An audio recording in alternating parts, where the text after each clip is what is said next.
పార్లమెంట్లో విద్యార్థుల సమస్యపై మాట్లాడడానికి స్పీకర్ అనుమతి ఇవ్వలేదు. మోదీ ప్రభుత్వానికి దీనిపై చర్చించే ఉద్దేశమే లేదు. అందుకే నేరుగా ప్రధాని ఇంటి ముందుకే వచ్చి మెరుపు ధర్నా చేయాల్సి వచ్చింది అంటూ లోక్ కళ్యాణ్ మార్గ్ ధర్నాపై లోక్సభ ప్రతిపక్ష నేత రాహుల్ గాంధీ రియాక్ట్ అయ్యారు. This morning I went and met the Speaker of the Lok Sabha and I said to him that it was important that we be allowed to debate what happened to the students the day before. The Speaker said he needed to take permission from the government, but it was very clear to us in the hours after that there was no interest in the government of having a debate. तो हमने decision लिया कि हम prime minister के घर के सामने जाके धरना करें और जो स्टूडेंट्स की इशू है, जो देश के लिए सबसे जरूरी इशू है और जो उनके खिलाफ किया गया है, वो हम नेशनल अटेंशन में लाएं और प्राइम मिनिस्टर का घर के सामने जाके करें. Why is the Indian education system collapsing? Why are papers leaking? Why is education so expensive in India? Why do families have to destroy themselves financially to educate their children? These are legitimate questions. And there's absolutely nothing wrong with asking these questions.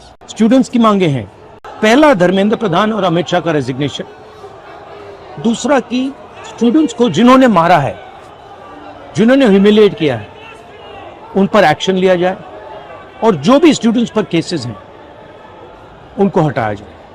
Finally पूरी opposition चाहती है कि ये जो issue है, देश का सबसे बड़ा इशू है, इस पे कल लोकसभा में, राज्यसभा में डिबेट हो और हम अपनी बात रख सकें.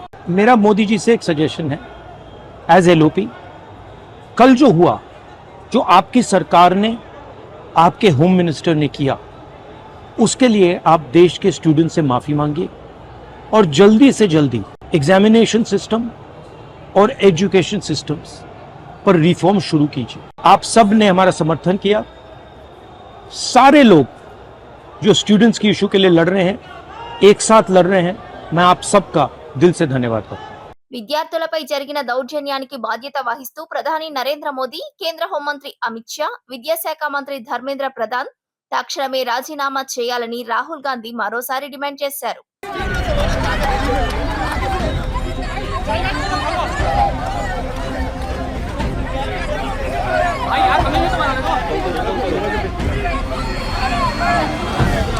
అయితే ఈ మెరుపు ధర్నా వెనుక కాంగ్రెస్ వేసిన ప్లాన్ సంచలనంగా మారింది.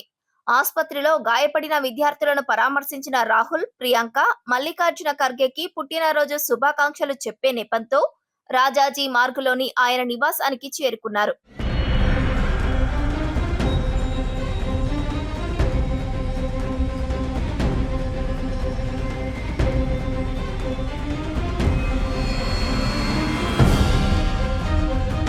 అక్కడి నుంచి ఎవరికి అనుమానం రాకుండా పోలీసులు, మీడియా కళ్లు గప్పి సాయంత్రం 3:30 పాదయాత్రగా ప్రధాని నివాసం వెనుక రహదారికి చేరుకొని రోడ్డుపై బైఠాయించారు.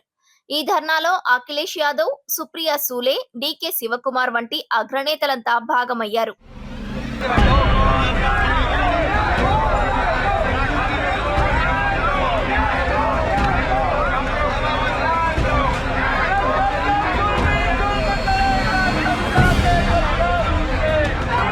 కేంద్ర మంత్రి జితేంద్ర సింగ్ వచ్చి జరిపిన చర్చలు విఫలం కావడంతో ఉద్రిక్తత తారాస్థాయికి చేరింది.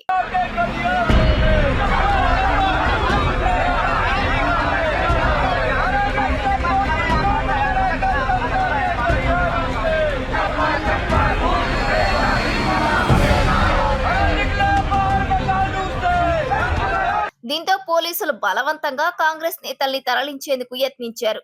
కానీ రాహుల్ గాంధీ మాత్రం రోడ్డుపైనే కూర్చుండిపోయారు. ఎంపీలంతా ఆయనకు కవచంగా నిలబడ్డారు. ఇక పోలీసులు వారిని ఈడ్చుకెళ్లే క్రమంలో జరిగిన తోపులాటలో రాహుల్ గాంధీ ముక్కు వద్ద తీవ్ర గాయమై రక్తం కారింది. ఇక ప్రియాంక గాంధీని కూడా బలవంతంగా పోలీసులు వ్యానెక్కించారు.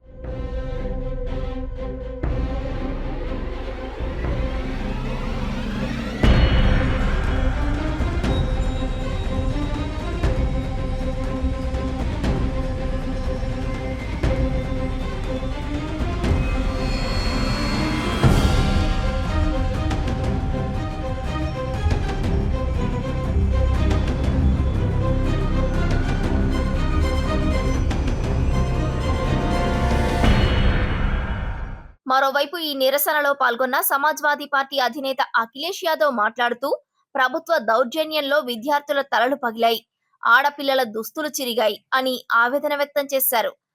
सरकार को छात्रों की मांग माननी चाहिए, जो उन्होंने मांग रखी है उसको स्वीकार सरकार को करना चाहिए। और सरकार ने जो अन्याय किया है छात्रों के साथ, युवाओं के साथ, जिस तरीके से उनको पीटा गया, उनका सर फोड़ा गया, हड्डी तोड़ी गई, करंट लगाया गया और जो कुछ सरकार कर सकती थी सरकार ने दमन करने की कोशिश की है। लड़कियों के कपड़े फाड़े हैं। क्या ये लोकतंत्र में उम्मीद कर सकता है किसी सरकार से?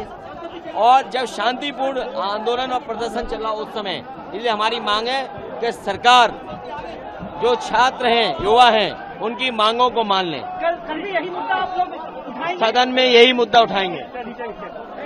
కాంగ్రెస్ లీడర్ సచిన్ పైలట్ మాట్లాడుతూ ప్రతిపక్ష నేతను వీధుల నుంచి ఈడ్చుకెళ్లడం ప్రజాస్వామ్యానికే ఒక బ్లాక్ డే అని మండిపడ్డారు. इस्तीफा दिलाने के नेता प्रतिपक्ष तो जेलें बंद कर रहे हैं, कौन बर्दाश्त करेगा इस बात को? सर, जिस तरीके से पूरे घटनाक्रम को किया गया है, देखा जा रहा है, उस पे आप क्या कहेंगे कि ये तो पूरा देश, पूरे नौजवान, समूचा विपक्ष एकजुट है। न्याय चाहिए, इंसाफ चाहिए। आप आंसू गैस बरसा रहे हैं, लाठी मार रहे हैं लड़कों को, नौजवानों को।